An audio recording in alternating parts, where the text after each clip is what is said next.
नमस्कार मित्रों, आदाब, सत श्री अकाल, की हालचाल। तो शुरू करते हैं अपना चैप्टर बिना किसी देरी के। ज्यादा बातचीत करने में मैं हर बार टाइम बर्बाद कर देता हूँ। इस बार सोचा अब नहीं करूंगा। हम लोग बात करने वाले हैं किसके बारे में? एग्रीकल्चर के बारे में। तो एग्रीकल्चर क्या होता है भैया? खेती किसानी करते हो क्या नहीं करते हो तुम लोग? खेती किसानी करनी चाहिए। ये हाथ 2.5 किलो के ऐसे नहीं बनते। इन हाथ को 2.5 किलो का बनाने के लिए खेती करनी पड़ती है। तो ये हमें पता है कि खेती करना मतलब किसानी करना, ठीक है, उसके बारे में बात करने वाले हैं। तो सबसे पहले हम लोग बात करने वाले हैं एग्रीकल्चर के बारे में, यानी खेती करना या फिर इससे चीजें रिलेटेड होती है, ठीक है। तो समझते हैं। तो इंडिया हम लोग बात करें, एक इंडिया के लिए एग्रीकल्चर हम लोग बात करें बहुत इंपॉर्टेंट चीज है, क्योंकि भैया हम लोग बात करें इंडिया की जो मैक्सिमम नंबर के जो लोग हैं वो डिपेंडेंट हैं डायरेक्टली और इनडायरेक्टली एग्रीकल्चर के साथ में। क्यों? क्योंकि भैया हम लोग बात करें, आपके अगर पापा घर में क्या हूँ किसान हूँ, क्या हूँ किसान हूँ।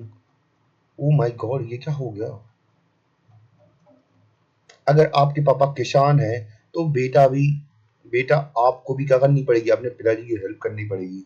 तो पिताजी तो डायरेक्टली है फार्मर, आपको बनना पड़ेगा इनडायरेक्ट फार्मर। समझे वीडियो लोग? समझे कि नहीं वीडियो लोग? अब जड़ लगा के इसको वापस कर देते हैं, ठीक है।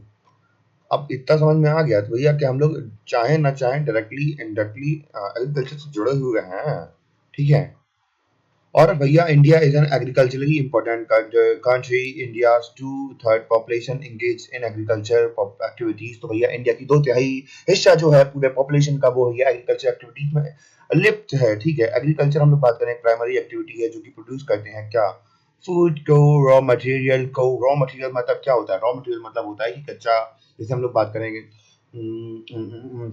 जैसे फूड इंडस्ट्री मान लो, ठीक है। जैसे स्पेगेटी हुई हमारी, और या फिर मूंग दाल हुआ। मूंग दाल का पकौड़ा आपने खाया होगा। मूंग दाल का पकौड़ा बनता है किससे? मूंग से। मूंग की से दाल होती है। दाल आती कहाँ से है? वो दाल आती है कहीं ना कहीं, कोई ना कहीं किसान अपना हाथ जला रहा होता है, अपनी मेहनत से, अपने जज्बे से पूरा दम लगा के वो दाल को उगाता है, ठीक है। तो ये समझ में आ गया होगा आपको। सर हम लोग बात करने वाले हैं अलग अलग टाइप्स ऑफ फार्मिंग के बारे में वीडियो लोग। फार्मिंग के बारे में, तो फार्मिंग के अलग अलग फार्मिंग होते हैं। primitive subsistence farming. The type of farming is only performed for self consumption और survival। यानी कि इसमें हम लोग फसल को बेचते नहीं है। यानी कि भैया अपना पेट वो अपना मतलब खाने के लिए उगाई जाती है ये फसल, ठीक है। और हम लोग बात करें, it is practised on small patches of land, यानी कि बहुत कम की जाती है, यानी कि अपने घर परिवार के लिए की जाती है, केवल जिसके अपना घर का परिवार का खर्चा निकल जाए और अपना मतलब एक तरीके से रोजगारी चल रहा है, ठीक है। It is perform with the help of primitive tools like पोए, डाउ, डिगिंग स्टिक और फैमिली कम्युनिटी लेबर। तो भैया घर के लोग ही भैया मिलके कितना कर लेते हैं। जैसे फावड़ा हुआ, और आप लोगों ने देखा होगा हंता, हल होता है, हल, उससे भी उसका इस्तेमाल किया था, ठीक है। This type of farming depend upon monsoon. तो ये मानसून के ऊपर डिपेंड रहती है, ठीक है। और natural fertility of the soil, natural fertility soil के ऊपर भी मतलब डिपेंड रहती है कि इसमें ज्यादा कुछ किया नहीं जाता है, बस अपना ये है कि अपना घर चलाना है कुल मिला के, ठीक है। In this type of farming crop are grown naturally. तो इसमें जो क्रॉप होती है नेचुरली होती है, इसमें मैं कुछ नहीं कह सकता। आप लोग कुछ ना कुछ मुझे पता है कमेंट करने वाले हैं इसमें, ठीक है। अपने आप ही उगती है। तो हम लोग बात करें स्लैश वन एग्रीकल्चर भी कहते हैं इसे, ठीक है। स्लैश वन क्या होता है कि भैया खेती की, उसके बाद खेती करने का जो जमीन हुई, उसके बाद जो जमीन खेती करने का कटाई के बाद वहां पे फार्मर क्या करते हैं, जो लैंड होती है उसे जला के मतलब साफ कर देते हैं, स्लैश वन बोलते हैं। Farmer clear a patch of land and produce crop on it. बाद में हम लोग बात करें साफ कर देते हैं, फिर उसके बाद दोबारा दूसरी क्रॉप आते हैं। जब हम लोग बात करें सॉइल की फर्टिलिटी डिक्रीज हो जाती है, तो वो क्या करते हैं, एक्सेप्ट हो जाते हैं और नई पैच ऑफ लैंड के ऊपर चले जाते हैं। इसको हम लोग पहले के समय पर बहुत ज्यादा हम लोग बात करें हमारे इंडिया के अंदर इसको मतलब फॉलो किया जाता था कि एक जगह से अगर हम लोग बात करें कि लैंड साफ मतलब एक जगह इस्तेमाल कर लिया, उसके बाद फर्टिलिटी ऐसी हम लोग बात करें कम हो जाती है तो उसको जला के दूसरी जगह चले जाते हैं, ठीक है। तो इसे बोलते हैं शिफ्टिंग कल्टीवेशन बोलते हैं, या फिर स्लैश एंड बर्न कल्टीवेशन बोलते हैं, ठीक है। Allow nature to replace fertility of through the natural process. भैया नेचर के ऊपर छोड़ देते हैं कि वो नेचुरल प्रोसेस के थ्रू उससे क्या कर दें, रिप्लेस कर दे या फिर दोबारा से हील कर दे, ठीक है। और दूसरे नाम है हम लोग बात करें स्लैशर वन के, इसके अलग अलग जगह पे अलग अलग नाम दिए जाते हैं। तो क्या क्या अलग नाम है बेटा लोग इसके? तो इसकी हम लोग बात करें बस्तर डिस्ट्रिक्ट में, छत्तीसगढ़ में इसे बुलाते हैं दीपा, अंडमान निकोबार में दीपा बुलाते हैं, नॉर्थ ईस्टर्न स्टेट में जुम्पिंग बुलाते हैं, मैक्सिको और सेंट्रल अमेरिका में मिल्पा बुलाते हैं इसे, और वेनेजुएला में इसे कॉनक्वा मनाते हैं बुलाते हैं, सेंट्रल अफ्रीका में मसुए बुलाते हैं, वियतनाम में रे बुलाते हैं, इंडोनेशिया में लादंग पिलाते हैं। तो भैया अलग अलग वही है कि सब्जी तुमने एक जगह लिया और उसके 32 नाम कर दिए, ठीक है। आई थिंक समझ में आ गया होगा वीडियो लोग, अपना वीडियो लोग बहुत समझदार है, आप लोग बहुत ज्यादा समझदार हैं, हमको पता है। 10th में आ गया यार भाई, और क्या चाहिए भाई तुम लोगों को। और भी अपन अपन समझते हैं intensive substances, sorry intensive substances farming क्या होती है, इसको बारे में बात कर लेते हैं वीडियो लोग अपन। तो इस प्रकार की जो फार्मिंग होती है, इसे हम लोग बात करें कि इसे बोलते हैं सेल्फ कंजम्पशन और सर्वाइवल। इसे भी हम लोग बात करें परफॉर्म की जाती है इंसेंटिव, मतलब ये भी अपने ही लिए की जा रही है, ठीक है, सर्वाइवल की जा रही है। और हम लोग बात करें कि बस इसमें थोड़े बहुत चेंजेस होते हैं। This type of farming is practice in areas of high population pressure on land.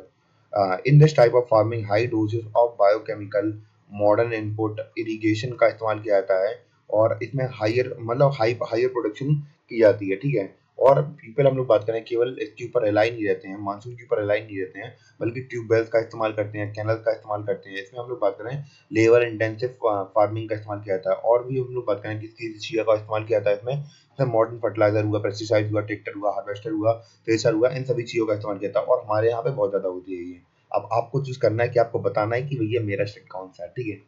अगर पता हो तो बता दीजिए। इसके बाद बात करने वाले हम लोग कॉमर्शियल फार्मिंग के बारे में। तो कॉमर्शियल फार्मिंग जैसे कि नाम से समझ में आ रहा है, कॉमर्शियल का मतलब क्या होता है, मार्केट के लिए। दिस टाइप ऑफ फार्मिंग मतलब इस प्रकार की जो फार्मिंग होती है ये किसके लिए की जाती है, ये इसका मेन ऑब्जेक्टिव होता है पैसे कमाना। जिसके पास लैंड थोड़ी ज्यादा होती है वो क्या करते हैं, वो ज्यादा पैसा कमाना चाहते हैं, थोड़ा और मैं कमाना चाहता हूँ, थोड़ा और कमाना चाहता हूँ मैं पैसा, तो उसके लिए होती है। याद आ गई, मैंने ये कुछ स्टोरी के बारे में बताया था आपको, अगर बचपन में अगर कुछ देखा हो तो बता देना कमेंट करके। मैं थोड़ा और पैसा कमाना चाहता है, मैं थोड़ा और पैसा कमाना चाहता है। और मेन कैरेक्टरिस्टिक हम लोग बात करें फार्मिंग के क्या है, इसमें हम लोग बात करें हाई डोज दी जाती है, मॉडर्न इनपुट का इस्तेमाल किया जाता है, जैसे HYV सीड का इस्तेमाल किया जाता है। ये एक खास प्रकार के सीड होते हैं जिसमें हम लोग बात करें बहुत अच्छी फसल उगती है, इसको लगाइए और जिंदगी भर फसल अच्छी मतलब बिना कीड़े की फसल खाइए, ठीक है। एडवर्टाइजमेंट कर दी मैंने इसकी, ठीक है। और इसके साथ साथ हम लोग बात करें केमिकल फर्टिलाइजर का इस्तेमाल किया जाता है, इंसेक्टिसाइड यानी कि कीड़ों को मारने के लिए इस्तेमाल किया जाता है, ये कीड़ों को मारने के लिए मतलब कुछ पेस्टिसाइड का इस्तेमाल भी किया जाता है, ठीक है। अब बात कर लेते हैं अंतर इन तीनों के बीच में। हम लोग बात कर रहे हैं डिफरेंस बिटवीन किसके बीच में, प्रिमिटिव, इंटेंसिव और कमर्शियल फार्मिंग के बीच में क्या अंतर है। जो प्रिमिटिव सब्सटेंसेस होती है तो इसमें एक्सेल कॉम्बिनेशन होता है, स्मॉल लैंड का इस्तेमाल होता है, और प्रिमिटिव टूल यानी कि साधारण से टूल का इस्तेमाल होता है, ठीक है। इसके अलावा हम लोग बात करते हैं बेटा लोग इंटेंसिव सब्सटेंसेस के बारे में। इसमें हम लोग बात करें मॉडर्न मशीनरी का इस्तेमाल होता है, हाई प्रोडक्टिविटी लगती है किसमें, हाई प्रोडक्टिविटी लगती है स्मॉल लैंड के ऊपर। फिर बात करते हैं कमर्शियल एरिया, तो लार्ज एरिया के अंदर किया जाती है, मॉडर्न मशीन का इस्तेमाल किया जाता है, और सेलिंग पर्पज से और या फिर पैसे कमाने के पर्सपेक्टिव से इसे उगाया जाता है। शॉर्ट में हमने इसको समझ लिया वीडियो लोग।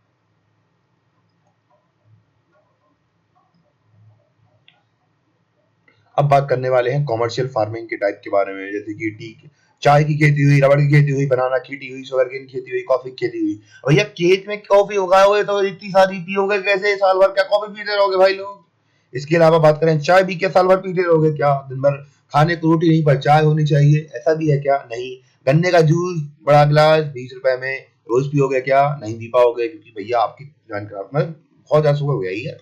इतनी निगाहें चाहिए, केला खाता रहा दिन भर, केला खाता रहेगा क्या वीडियो लोग। तो इसलिए हम लोग बात करें इनको केवल खाने के लिए नहीं बेचने के लिए उगाना चाहिए वीडियो लोग, ठीक है, समझ में आ गया। इसके अलावा बात करते हैं plantation is a commercial farming. तो भैया प्लांटेशन बागान वगैरह आपको पता होंगे, आप जाइए असम में, शिमला में, तो वहाँ पे बागान मिलेंगे आपको, तो वो भी क्या है, कमर्शियल फार्मिंग के लिए इस्तेमाल किए जाते हैं। इस प्रकार की फार्मिंग के अंदर हम लोग बात करें सिंगल क्रॉप को ग्राउंड किया जाता है एक बड़े से एरिया के अंदर, और ये क्रॉप हम लोग बात करें बड़े से एरिया के अंदर कवर की जाती है, और इन्हें सोल्ड किया जाता है रॉ मटेरियल की तरह। इंडस्ट्रीज वगैरह होती है, बड़ी बड़ी चाय पत्ती की कंपनियां हैं, तो भैया उनको बेच दिया जाता है, चाय पत्ती कंपनियों में ये इनकी पत्तियां बेच दी जाती हैं बड़े लोग। तो समझ में आ गया, इससे तो बड़ी लोग कुछ नहीं हो रहा। इस वाले से हथियार से देखता हूँ। हो गया या अब हम लोग बात करते हैं क्रॉपिंग पैटर्न के बारे में कि कौन सी फसलें कब उगानी चाहिए। ठीक है, राबी सीजन तो भैया क्रॉपिंग पैटर्न होते हैं। एक तो होता है राबी सीजन, इसमें हम लोग राबी क्रॉप उगाते हैं। इनके बारे में बात करेंगे क्या होती है, कैसे होती है, इनके बारे में बाद में बात करेंगे। ठीक है, पहले अभी समझ लेते हैं खरीफ क्रॉप। खरीफ सीजन में क्या होता चाहिए, खरीफ क्रॉप उगानी चाहिए, और ज़ैद सीजन में ज़ैद क्रॉप उगानी चाहिए। अब क्या होते हैं ये ज़ैद क्रॉप, इनको भी समझ लेते हैं।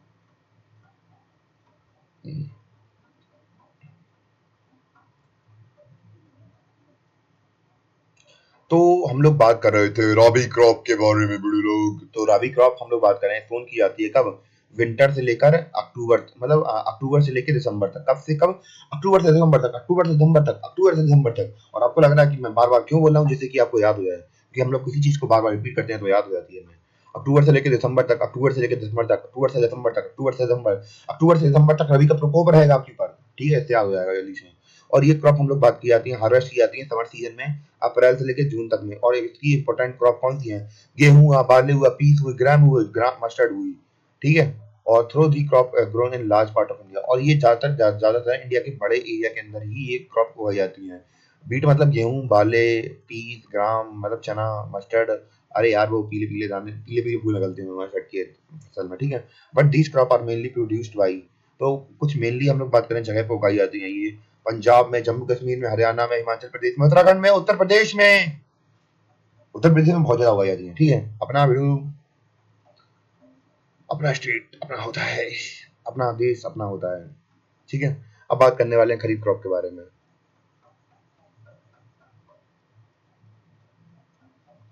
खरीफ क्रॉप हम लोग बात करें उगाई जाती है on set of monsoon, monsoon के समय पर उगाई जाती हैं। और ये हार्वेस्ट की जाती है सितंबर से अक्टूबर के बीच में। इसमें आती है पैडी, ज्वार, बाजरा, सोयाबीन, उड़द, कॉटन, जूट, तुर, मूंग, ग्राउंड नट यानी मूंगफली, मूंग की दाल पता ही है, तुर की दाल पता है, अरहर की दाल होती है यार वही अपनी। बच्चा लोग यार तुम लोग समझदार हो गए, वैसी बातें नहीं क्या करो लोग। समझ में आया।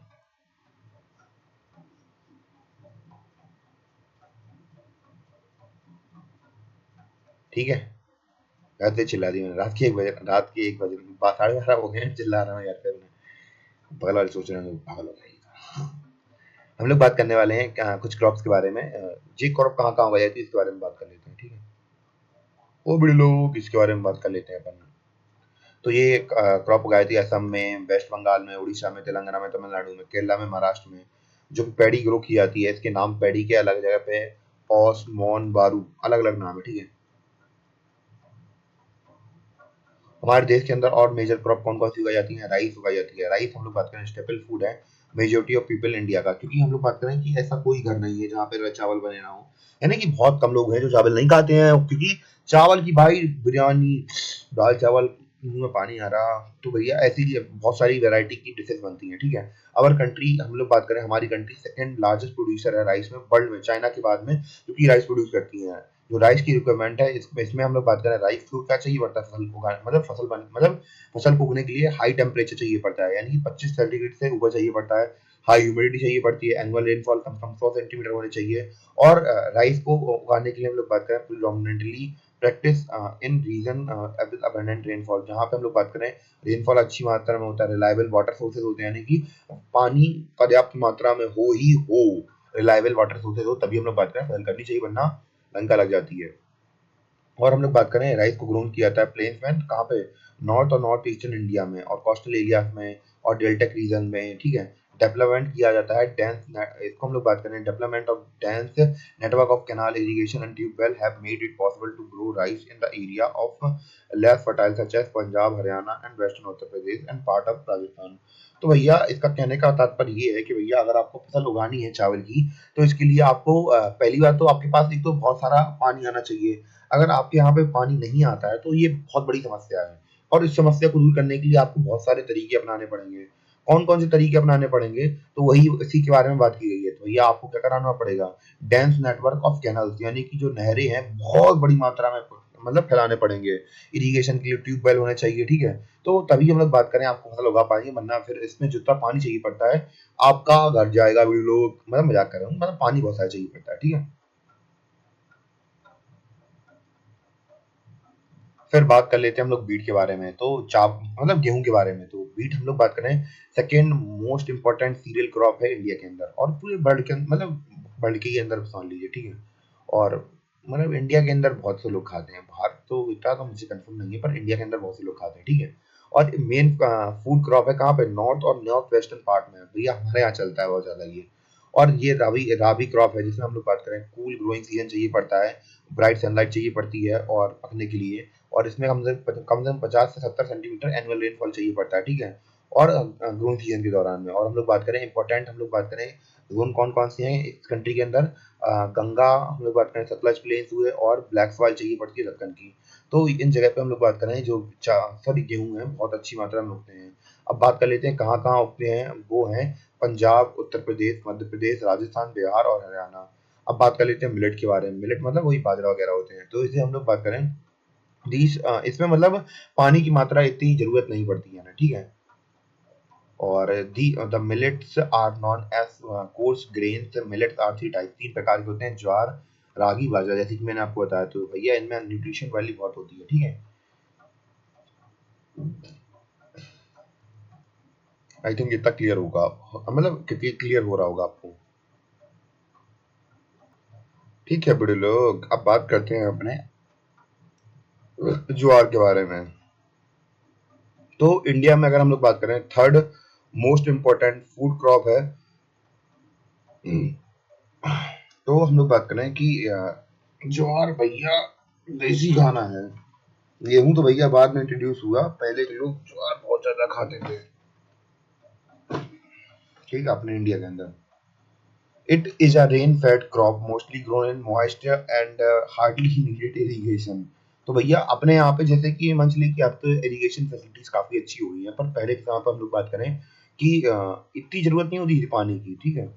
तो मोस्टली हम लोग बात करें, बहुत जगह उगाया जाता था ये अभी भी उगाया जाता है, कर्नाटका, आंध्र प्रदेश, मध्य प्रदेश, महाराष्ट्र, ठीक है।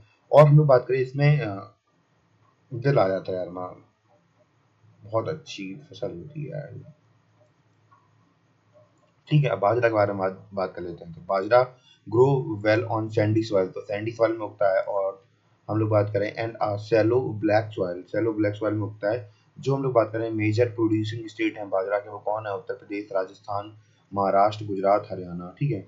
अब बात कर लेते हैं रागी दीदी के बारे में। रागी दीदी कैसी हो, रागी दीदी के बारे में बात करते हैं। तो रागी हम लोग बात करें, एक वेरी वैल्यूएबल क्रॉप है, जो कि हम लोग बात करें रिच है किससे, आयरन से, कैल्शियम से, और दूसरे जो माइक्रो न्यूट्रिएंट्स हैं, जैसे रफेजेस हुआ। रागी हम लोग बात करें क्रॉप है कहाँ पे, ड्राई रीजन की। और ये अच्छी तरीके से उगती है कहाँ पे, red, black, Sandy, gloomy soil और सैलो सॉइल्स में। मेजर प्रोड्यूसिंग स्टेट कौन कौन से हैं, सिक्किम, झारखंड, अरुणाचल प्रदेश, उत्तराखंड, हिमाचल प्रदेश, तमिलनाडु, कर्नाटक। तो इन एरियाज के अंदर हम लोग बात करें, ये जो फसल है वो उगती है, ठीक है। अब बात कर लेते हैं मेज के बारे में। तो मेज कहाँ उगती है, मेज मतलब मक्का यार, अपना मक्का, भुट्टा भुट्टा भुट्टा। तो मेज कहाँ उगता है, तो उसके बारे में बात कर लेते हैं, मजा कर रहा था। तो it is a crop which is used both as food and fodder. तो फूड की तरह जानवरों के लिए भी काम आता है और इंसानों के लिए भी काम आता है, ठीक है। खरीफ क्रॉप जो कि रिक्वायर होता है, इसमें कम से कम 25 डिग्री से लेकर 27 डिग्री सेंटीग्रेड तक, मतलब, और ओल्ड एलुअल सॉइल में उगता है ये। और कुछ प्यार जैसे बिहार हुआ, तो यहाँ पे मक्का वगैरह उगाया जाता है, ठीक है। मतलब राबी राबी सीजन में भी उगाया जाता है। जैसे हम लोग बात करें मॉडर्न इनपुट हुआ है, जैसे HYB सीड्स हुए, फर्टिलाइजर हुए, इरिगेशन हुई, तो भैया इसमें हम लोग बात करें, इसकी जो प्रोडक्शन है वो इंक्रीज हो गई है। और कहाँ कहाँ उगाए जाते हैं इसके बारे में बात कर लेते हैं।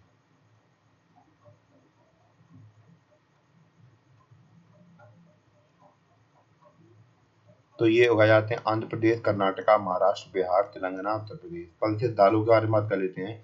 तो जैसे कि अगर हम लोग बात करें इंडिया की, तो इंडिया के अंदर ज़्यादा से ज़्यादा लोग वेजिटेरियन है। और जो प्रोटीन होता है, तो उसका एक अच्छा सोर्स होती है कौन, दाल। तो हम लोग बात करें तो बहुत से लोग इसके ऊपर डिपेंडेंट रहते हैं अपने प्रोटीन कंज्यूम के लिए। तो इंडिया एक लार्जेस्ट प्रोड्यूसर है और कंजप्शन मतलब कंजप्शन करता है किसकी, पल्सेस की। अभी आपको पता होगा कि भैया अभी डोनाल्ड ट्रम्प ने टैरिफ लगा दिया था इंडिया के ऊपर। तो भैया अब यूएसए के, तो इंडिया ने भी थोड़े उनमें मतलब टैरिफ वगैरह लगाया। तो हुआ क्या कि जो वहाँ के किसान थे, उन्होंने ट्रम्प को लेटर लिखा कि भैया इंडिया से कहिए कि भैया अपने आके इंडोर खोल लीजिए, गेट खोल लीजिए कि भैया हमारे यहाँ पे मतलब जो हम लोग एक्सपोर्ट करते हैं यूएसए से, उसको इम्पोर्ट करवाने में थोड़ा टैक्सेस कम कर ले, ठीक है। तो ये होती है पावर, ठीक है, इससे बोलते हैं सॉफ्ट पावर। क्योंकि हम लोग क्या करते हैं, बहुत ज्यादा कंज्यूम करते हैं दालों को, अलग अलग कंट्रीज से भी मंगाते हैं, ठीक है।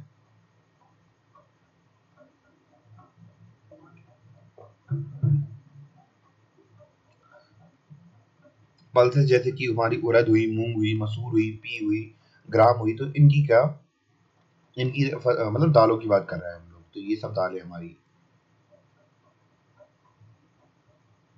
तो मेजर सोर्स है प्रोटीन का। जो वेजिटेरियन डाइट होती है, तो भैया जितने भी वेजिटेरियन होते हैं, तो प्रोटीन का सोर्स किससे लेते हैं, दाल से लेते हैं, ठीक है। पल्सेस को भैया लेस मॉइस्चर की जरूरत होती है, ये ड्राई कंडीशन में भी उग जाती हैं, ठीक है। जो लिग्मिनियस क्रॉप होने के बावजूद जो ऑल क्रॉप्स हैं, केवल हम लोग बात करें अरहर को छोड़कर, ये हेल्प करती है रिस्टोरिंग सॉइल फर्टिलिटी में, और नाइट्रोजन को फिक्स करती है, ये मतलब एयर से। तो भैया भैया सोच के देखिए, एनवायरनमेंट के लिए भी, एनवायरमेंटल फ्रेंडली भी क्रॉप है अपनी, ठीक है। इसलिए हम लोग बात करें जो मतलब ये उगाई जाती हैं, रोटेशन में उगाई जाती हैं, ठीक है, दूसरे क्रॉप के साथ में। जो मेजर पल्सेस हैं वो कहाँ कहाँ होती हैं, मध्य प्रदेश में, राजस्थान में, महाराष्ट्र में, उत्तर प्रदेश में, कहाँ, कर्नाटका में, ठीक है।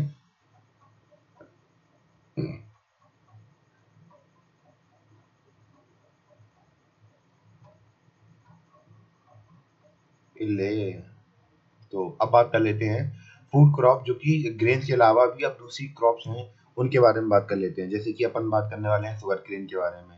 तो शुगर केन क्या है, एक ट्रॉपिकल, हम लोग बात करें ट्रॉपिकल और सब ट्रॉपिकल क्रॉप है। और इसमें हम लोग बात करें टेम्परेचर उतना ही चाहिए पड़ता है, 21 डिग्री सेंटीग्रेड से लेकर जितना कि मेज में पड़ था, 21 से 27 डिग्री टेम्परेचर चाहिए पड़ता है। और एनुअल रेनफॉल 75 से 100 सेंटीमीटर चाहिए, यानी कि अच्छी ऐसी जगह पे मतलब उगता है कि जहाँ पे अच्छा खासा पानी आता हो, ठीक है। और इसके अलावा इसमें क्या-क्या चाहिए पड़ता है, जैसे कि हम लोग बात करें इरिगेशन की, हम लोग बात करें, अगर इरिगेट हम लोग बात करें, irrigation is required in the region of low rainfall. जहाँ तो हमें इरिगेशन की व्यवस्था करनी पड़ेगी, जहाँ पे हम लोगों का बात करें कम रेनफॉल होता है, क्योंकि भैया इसमें काफ़ी अच्छी मात्रा में पानी चाहिए पड़ता है, ठीक है। और इंडिया सेकंड लार्जेस्ट प्रोड्यूसर है ब्राज़ील के बाद, ब्राज़ील में सबसे ज़्यादा उगते हैं, उसके बाद इंडिया में शुगरकेन उगता है, ठीक है। इसका हम लोग बात करें, इसको बनाया कि मतलब किसका किस तरीके का सोर्स होता है, शुगर बनती है, गुड़ से बनती है, मतलब इससे बनती है, शुगरकेन से बनती है, गुड़ बनता है, जैगरी जिसे हम लोग कहते हैं। गुड़ भाई ठंड गर्मियों के समय और ठंड के समय पर गरम गरम मक्खन और रोटी हो उसकी, बाजरे की, और गुड़ मिल जाए, और अचार मिल जाए खट्टा सा, चटनी और साग हो जाए, भैया साहब यार मुंह पानी आ जाता है, ठीक है। अब ज़्यादा टेस्ट नहीं, टेस्ट कर दो अपने, आप पढ़ लो, ठीक है। ठीक, खानसरी इसे बुलाते हैं, मलासिस बुलाते हैं, इसके अलग अलग नाम है, ठीक है। मतलब इसकी मतलब इससे ये चीज़ें बनती हैं। और मेजर सोर्स हम लोग बात करें कौन कहाँ कहाँ पे, हम लोग बात करें शुगर केन उगता है बड़ू लोग।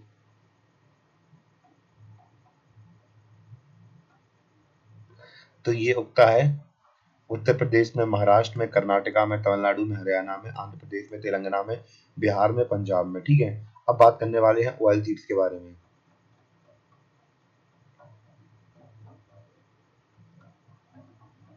वो इंडिया के अंदर हम लोग बात करें अलग अलग वैरायटी के ओल्ड मतलब ऑयल सीड्स का इस्तेमाल किया जाता है। जैसे कि हम लोग बात करें कि इंडिया सबसे लार्जेस्ट बड़ा प्रोड्यूसर है ऑयल सीड्स का, वर्ल्ड मतलब चाइना और कनाडा के बाद में। और जो हम लोग बात करें, हम लोग एडिबल और मतलब कुकिंग के लिए मतलब इन सब पर्पस के लिए इस्तेमाल करते हैं, ठीक है। तो हम लोग बात करें, however some of this are also use in raw material में भी इस्तेमाल किया जाता है, सॉप हुआ, कॉस्मेटिक्स हुए, इनमें भी काम होता है कुकिंग के अलावा। जी, मूंगफली के बारे में बात करते हैं अपन अब, ठीक है। तो भैया एग्रीकल्चर का चैप्टर है, और एग्रीकल्चर के बारे में, फसलों के बारे में बात ना करें तो कैसे हो सकता है, ठीक है। इसके बाद कॉफी पढ़ेंगे, टी पढ़ेंगे, टी के बाद हॉर्टिकल्चर पढ़ेंगे, फिर नॉन फूड क्रॉप पढ़ेंगे, रबर हुआ, फिर सिल्क आ जाएगी, फिर कॉटन आ जाएगा, कॉटन के बाद जूट, जूट के बाद टेक्नोलॉजी रिफॉर्मेशन, कैसे कैसे इंडिपेंडेंट के बाद हुई, ठीक है, वो देखेंगे। इसके बाद अपन एक बार थोड़ा रिव्यू कर ले रहे हैं आगे का, ठीक है, थोड़ा ही बचा जाता नहीं है। भूदान, ठीक है, ग्राम दान के बारे में बात करें, ठीक है, तो चलिए चलते हैं अपनी अगली फसल की तरफ।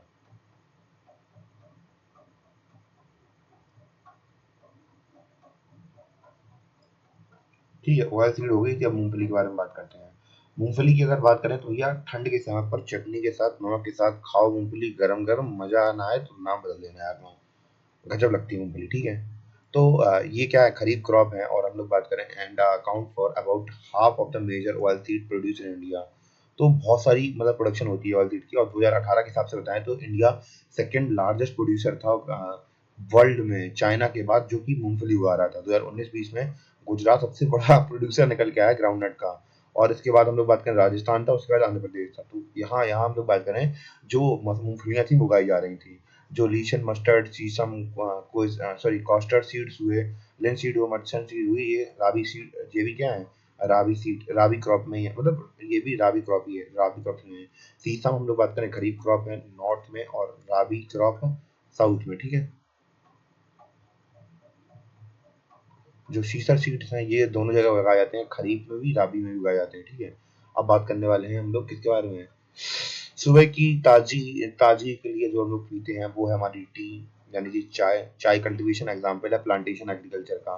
तो बागानों में उगाई जाती है, बहुत बड़े बड़े खेत होते हैं इनके, और जैसे शिमला वगैरह हुआ उन उन वाले क्षेत्रों में उगाई जाती है इसको ज़्यादा। ठीक है, और हम लोग बात करें, इससे हम लोग इम्पोर्टेंट है बेवरेज क्रॉप में, और इसमें हम लोग बात करें इनिशियली हम लोग बात करें ब्रिटिशर्स इसको बहुत उगाते थे, क्योंकि ना बहुत फायदा पड़ता था।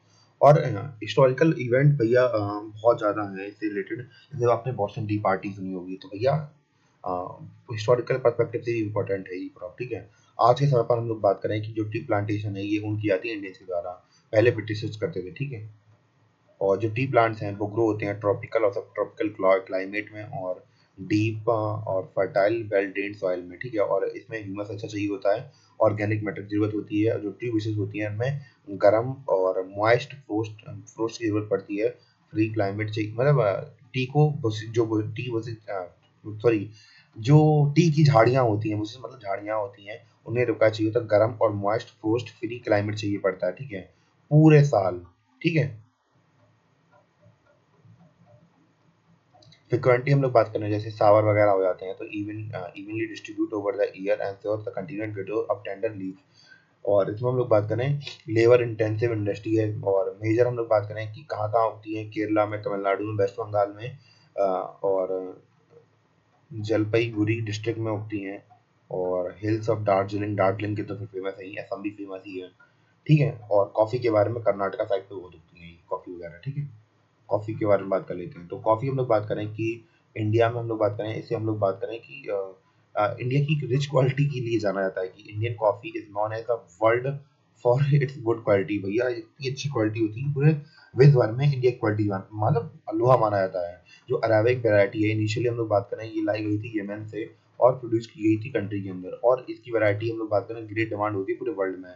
इनिशियली हम लोग बात करें ये इंट्रोड्यूस हुई थी किसके द्वारा, बाबा बुदन हिल्स में इंट्रोड्यूस की गई थी, और आज के समय पर ये नीलगिरी हिल्स कर्नाटका में, केरला में, तमिलनाडु में हर जगह उगाई जाती है।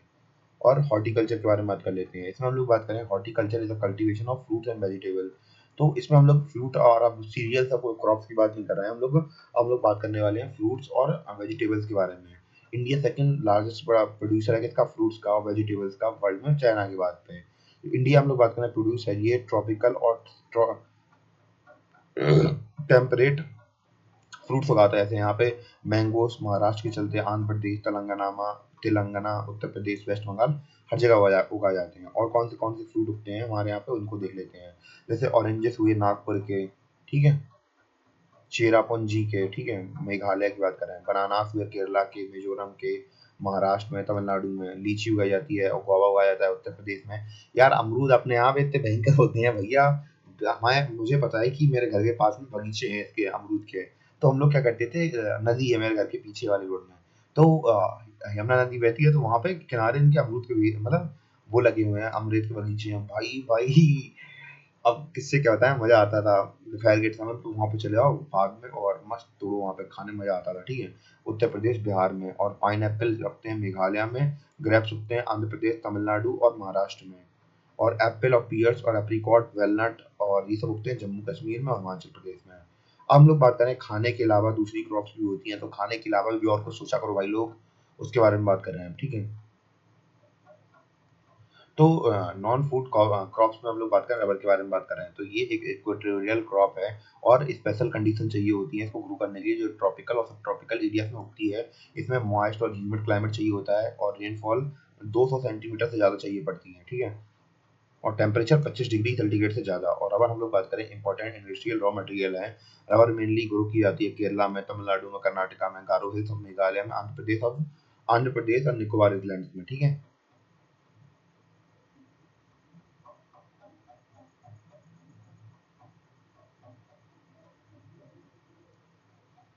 अब हम लोग बात करने वाले हैं फाइबर क्रॉप के बारे में, कि फाइबर का इस्तेमाल कहाँ कहाँ होता है।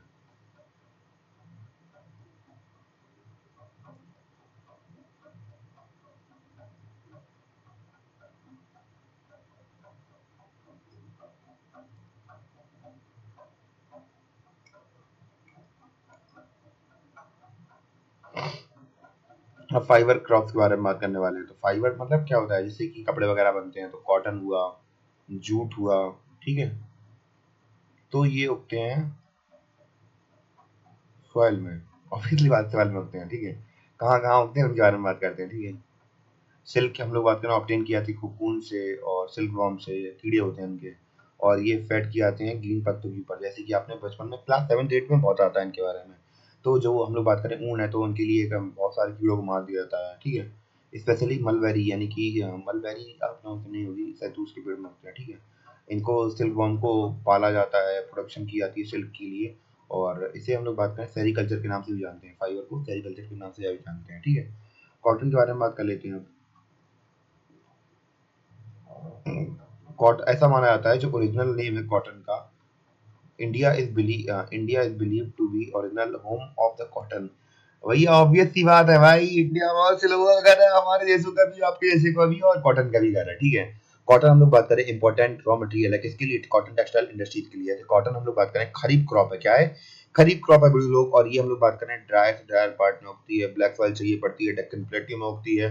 इसमें हाई टेम्परेचर चाहिए पड़ता है, हाई रेनफॉल चाहिए पड़ती है, हाई इरिगेशन चाहिए पड़ता है, कॉटन को रिक्वायर, मतलब फसल उगने के लिए 6 से 8 महीने का समय लगता है बड़ा होने में, ठीक है। और इसको हम लोग बात करें 210 कम से कम फ्रॉस्ट फ्री डेज चाहिए होते हैं, जिसमें ब्राइट सनलाइट की जरूरत पड़ती है इसको ग्रो करने के लिए। 2018 में हमें पता है कि इंडिया सेकंड लार्जेस्ट प्रोड्यूसर था कॉटन का चाइना के बाद। तो देख रहे हैं चाइना भैया बहुत जगह हाथ मारता है, हमसे बहुत आगे है चाइना, हर जगह हम लोग देख रहे हैं भाई, लोग कुछ करो, चाइना से आगे भागो बूढ़े लोग। नर्सिज्म की भावना नहीं जगा रहा अपने बूढ़ों पे। हम लोग बात करें मेजर कॉटन प्रोड्यूसिंग स्टेट कौन कौन से हैं, उत्तर प्रदेश, हरियाणा, तमिलनाडु, कर्नाटका, आंध्र प्रदेश, पंजाब, तमिलनाडु, सॉरी तेलंगाना, तमिलनाडु हो चुका था पहले ही, मध्य प्रदेश, गुजरात, महाराष्ट्र। उत्तर प्रदेश भाई सब में टॉप पे है फसल में, मतलब सब लोग कुछ करते, मतलब सब में उगाते हैं। और जैसे हरियाणा हुआ, उत्तर प्रदेश हुआ, और पंजाब हुआ, तो भैया यहाँ पे भैया एग्रीकल्चर का बहुत ज्यादा इन्फ्लुएंस हमें देखने को मिलता है इन कुछ स्टेट्स में, ठीक है। क्योंकि ग्रीन रेवोल्यूशन का इफेक्ट इन कुछ स्टेट्स में ज्यादातर हमें देखने को मिला था। ग्रीन रेवोल्यूशन की बात कर रहा हूँ पर्टिकुलरली मैं। जूट के बारे में बात करते हैं, इसे गोल्डन फाइबर के नाम से जानते हैं। इसका इस्तेमाल किया जाता है गुन्नी गुनी बैग बनाने में, मैट्स, रोप्स, यार्न और बोरे बनाने में काम आता है, कारपेट बनाने में काम किया था, आर्टिफैक्ट में बनाने में काम आता है। तो जूट को ग्रो किया जाता है ड्रेन फर्टाइल सॉइल में, वेल ड्रेन फर्टाइल सॉइल में। और भैया जो फ्लड प्लेन्स होते हैं, जहाँ पे हम लोग बात करें सॉइल बहुत रीन्यू होती है हर साल, तो वहाँ पे उगते हैं। हाई टेम्परेचर की जरूरत होती है ग्रो करने के लिए इसे। और हम लोग बात करें जो मेजर जूट प्रोड्यूसिंग स्टेट कौन कौन से हैं, बिहार हुआ, वेस्ट बंगाल हुआ, ये हैं असम, उड़ीसा वगैरह, ठीक है, मेघालय। तो हम लोग बात करें due to high cost losing market, तो ये ऐसी कॉस्ट, मतलब हाई कॉस्ट की वजह से इसकी मार्केट जा रही है। जो सिंथेटिक फाइबर्स हैं, जैसे पकिंग मटेरियल हुआ, तो पर्टिकुलरली जैसे नायलॉन वगैरह हुआ, तो उनकी जगह ले रही है, क्योंकि इसमें हम लोग बात करें कि पैसा बहुत लगता है, ठीक है। इसलिए इसका यूजेस अब धीमे धीमे लोग कम ही करते हैं, क्योंकि अब वही भैया मोटी वाली सस्ती का काम कर लेते हैं लोग, उन्हें सस्ती पड़ती है। प्लास्टिक वाली नहीं है लगी हुई, या लंबी लंबी गाड़ियाँ खींच देते हैं उनसे। टेक्नोलॉजिकल और इंस्टीट्यूशनल रिफॉर्म्स, तो भैया इंस्टीट्यूशनल रिफॉर्म्स मतलब, और कौन कौन सी टेक्नोलॉजी इस्तेमाल की हम लोगों ने अपनी क्रॉप को मतलब इम्प्रूव करने में, उसके बारे में हम लोग बात करने वाले हैं, ठीक है। जो एग्रीकल्चर की बात करें, तो ये इंडिया में हम लोग बात करें हजारों सालों से हो रही है। और एग्रीकल्चर हम लोग बात करें यहाँ के लोगों को जीवन शैली देता है, और 60% से ज़्यादा लोग इसके ऊपर डिपेंडेंट है, ठीक है। और इनसे इनका घर चलता है। इनस्पाइट हम लोग बात करें development, in spite of development of sources of irrigation, most of the farmer, हम लोग बात करें कि डिपेंडेंट रहते हैं मानसून के ऊपर और नेचुरल फर्टिलिटी के ऊपर, यानी कि हम लोग ज़्यादा से ज़्यादा मतलब एक तरीके से नेचुरली डिपेंडेंट है अपनी धरती माता के ऊपर। और हम लोग बात करें कि ज़्यादा से ज़्यादा लोग इंडिया के अंदर, और इंडिपेंडेंस के बाद यहाँ पे क्या हुआ कि बहुत सारे मेजर इंस्टीट्यूशनल रिफॉर्म्स लाए गए, जैसे कि हम लोग बात करें कलेक्टिज्म, कंसोलिडेशन ऑफ होल्डिंग्स, कॉर्पोरेशन और एवोल्यूशन ऑफ जमींदारी। तो ऐसे बहुत सारे प्रायोरिटीज लाई गई जिससे कि हम लोग बात करें किसानों का फायदा हो और ज़्यादा से ज़्यादा फसल उगाई जा सके यहाँ पे। 1960-70 में यहाँ पे टेक्नोलॉजिकल रिफॉर्म्स आए, जैसे कि हम लोग बात करें ग्रीन रेवोल्यूशन के बारे में बात कर रहे थे। ग्रीन रेवोल्यूशन में हम लोग बात करें HYV सीड्स आए थे इंडिया के अंदर। तो भैया हम लोग पहले क्या, ग्रीन रेवोल्यूशन क्या है कि भैया हम लोग पहले अमेरिका के ऊपर डिपेंड रहते थे, दूसरी कंट्रीज के ऊपर डिपेंड रहते थे, वो हमें गंदा संदा खाना भेजते थे और हम उनसे कुछ कह भी नहीं पाते थे, हमें अपने जो पॉपुलेशन होती थी उन्हें उसी खाने के अंदर गुजर बसर करनी पड़ती थी। तो अब बाद में क्या हुआ कि जो हमारे यहाँ पे जो साइंटिस्ट वगैरह थे, नाम मुझे ध्यान नहीं आ रहा उनका साइंटिस्ट का, तो वो ग्रीन रेवोल्यूशन से इंस्पायर थे। वर्ल्ड ग्रुप दो प्रकार की ग्रीन रेवोल्यूशन चलती है, एक इंडियन ग्रीन रेवोल्यूशन अलग है और वर्ल्ड वाली अलग है। तो भैया वर्ल्ड ग्रीन रेवोल्यूशन से वो इंस्पायर थे और फिर वो यहाँ पे HYV सीट लाए थे, नाम ध्यान नहीं आ रहा डॉक्टर का मुझे, वो मतलब उनका। तो इसके बाद हम लोग बात करें ग्रीन रेवोल्यूशन, व्हाइट रेवोल्यूशन जैसे इंट्रोड्यूस हुआ इंडिया के अंदर, और इससे हम लोग बात करें जो एग्रीकल्चर में कंडीशन थी वो काफ़ी बेहतर हुई और अच्छी हुई, ठीक है। अब बात करते हैं 90s और 1980s और 1990s की बात करते हैं, ठीक है।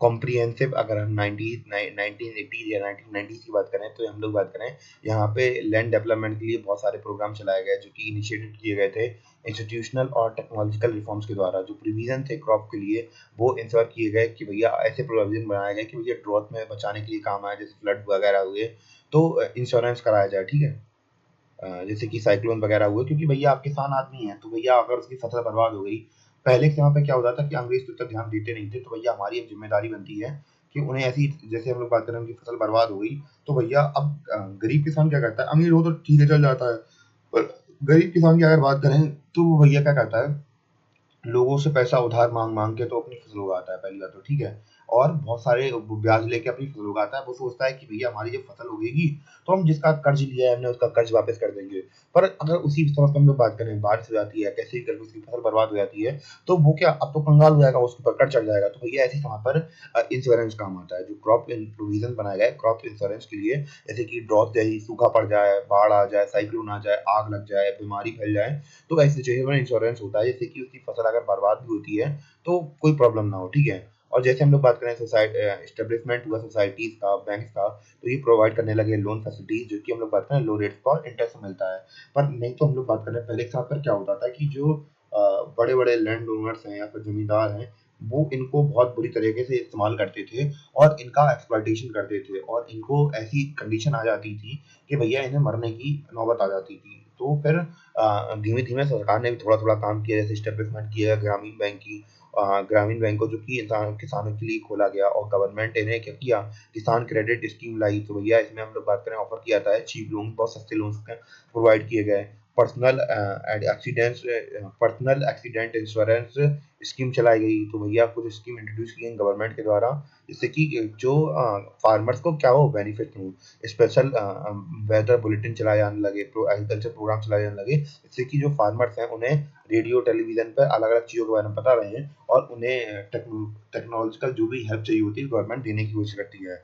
गवर्नमेंट ऑल्सो अनाउंस करती है मिनिमम सपोर्ट प्राइस, MSP। तो MSP क्या होता है कि गवर्नमेंट एक इनिशियली प्राइस मतलब रख देती है कि भैया आप फसल उगाइए, अगर आपकी कोई फसल नहीं खरीदेगा, हम आपकी फसल को इंश्योरेंस दे रहे हैं कि हम ये फसल खरीद लेंगे।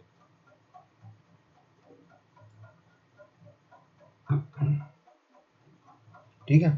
और रेमिटेंसेस भी देती है, प्रिक्योरमेंट प्राइसेस भी देती है इम्पोर्टेंट का, मतलब क्रॉप्स के ऊपर, तो एक्सप्लॉइटेशन नहीं हो किसानों के साथ, ठीक है। मिडिल मैन उनका फायदा ना उठाए। तो भैया अभी कोशिश भी की गई थी, तो भैया कुछ लोगों ने अपने फायदे के लिए उसका मिसयूज भी किया। अब मैं ज़्यादा डीपली नहीं जा रहा, वरना मेरे थोड़ी फीलिंग सेंटिमेंटल हो जाती है, ठीक है।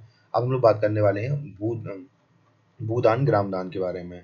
तो ये एक मूवमेंट चलाया गया था किसके द्वारा? विनोबा भावे के द्वारा। तो ये महात्मा गांधी से हम लोग बात करें, Mahatma Gandhi declared Vinoba Bhave as his spiritual higher. और हम लोग बात करें मतलब गांधी को बहुत मानते थे विनोबा भावे, एक तरीके से ये मान लीजिए, ठीक है। इनकी एक इम्पोर्टेंट विक्ट्री ये थी कि भैया इन्होंने जो ग्राम स्वराज था उसका कॉन्सेप्ट दिया था। और हम लोग बात करें कि इसमें इन्होंने आग्रह किया था कि भैया आप लोगों से कहा था कि भैया आप अपने देश के अंदर क्या करिए, भूमि को बांटिए, ठीक है। और लोगों ने काफी कंट्रीब्यूट भी किया था, पर उसमें एक चीज क्या है, तो लोगों ने डोनेट की थी वो बंजर भूमि थी ज्यादातर, ठीक है।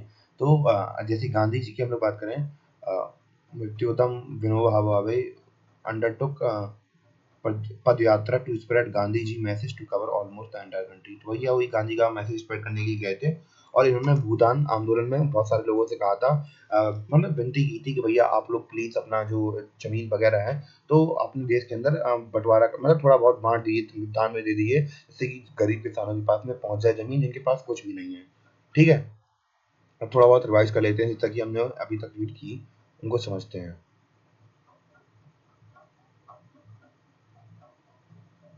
काफी लंबा चैप्टर है, सॉरी फॉर दिस।